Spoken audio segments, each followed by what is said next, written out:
यहाँ बहुत सारे टिकट लेके लोग यहाँ आए हुए हैं, उससे आप कैसे मुकाबला करिएगा?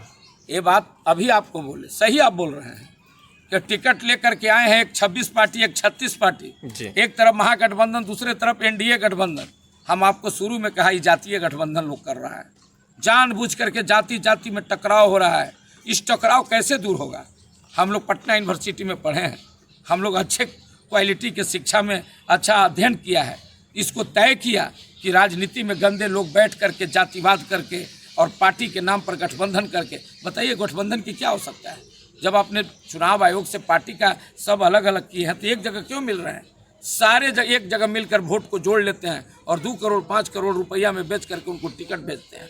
हम अरवल की जनता के सामने जा रहे हैं निर्दलीय के रूप में कि इनको बेनकाब करो, और निश्चित रूप से आप सही बोले कि ये 2 की लड़ाई में आप कैसे आइएगा। हम आपको बताना चाहेंगे, आज स्थिति है कि इन लोगों को दर दर हाथ जोड़ते चल रहे हैं लोग, इसलिए कि जनता जाग गया है। बाबा साहब अम्बेडकर ने कहा था कि संविधान से चलने वाले लोग जिस दिन जाग जाएंगे उस दिन गरीबों का राज होगा। 5 सितंबर 1974 को अमर शहीद जगदेव प्रसाद कुर्था के धरती पर सीने में गोलियां इसी जिला में खाकर शहादत दे दिया। हमीदनगर बराज नहीं बना। लालू जी 15 साल सत्ता में रहे, नीतीश कुमार 20 साल सत्ता में रहे, 35 साल सत्ता होने के बाद भी आज करपी कुर्था अरवल के किसान मरमाहत है।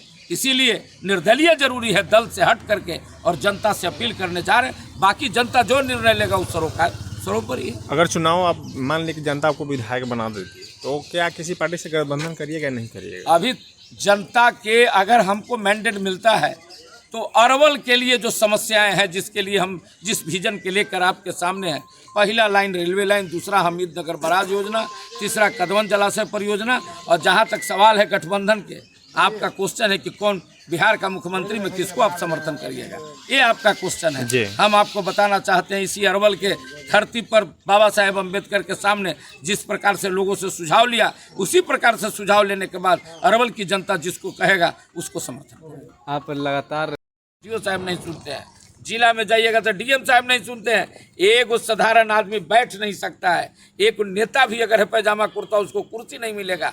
एक आदमी अच्छे ढंग से बात नहीं पदाधिकारी करता है। अगर मनोज यादव को निर्दलीय चुनाव विधानसभा में भेजेगा तो हम आपके मीडिया के माध्यम से कहना चाहते हैं, अफसरशाही बेलगाम है, इस पर रोक लगेगा।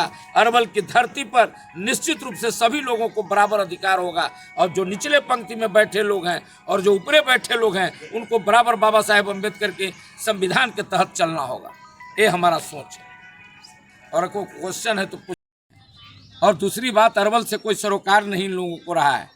जहाँ तक महानंद जी कहते हैं कि मेरा कर्म क्षेत्र है अरवल, हम इनसे पूछना चाहते हैं कि अगर आपका कर्म क्षेत्र अरवल है तो आप क्यों लोगों को कहने का काम किया कि हमको वोट नहीं दिया, फलाने को वोट दिया? ये मीडिया में चल रहा है। आपने अगर कह रहे हैं कि हम कर्म क्षेत्र बनाने का काम किया है तो आप क्या बताइए कि आप रेलवे लाइन में क्या किया? अगर आप कर्म क्षेत्र बनाने का काम किया है तो आप नहर के बात बताइए कि सोन नहर आधुनिकीकरण में क्या हुआ? आप भ्रष्टाचार पर बात करिए। और दूसरे प्रत्याशी तो झारखंड के रहने वाले हैं, ये तो नाम का है, उनको तो विथरो के आदमी नहीं चिंता है जो अपना विधानसभा है, इनको तो मालूम ही नहीं है कुछ। इसलिए हम लोग जो लड़ाई लड़ रहे हैं ये अरवल की अस्मिता की लड़ाई है, और आप लोग भी इसमें सहयोग करें। आने वाले दिनों में निश्चित रूप से हम लोग जो है आपको विधानसभा जाएंगे और अरवल में भ्रष्टाचार मुक्त करेंगे।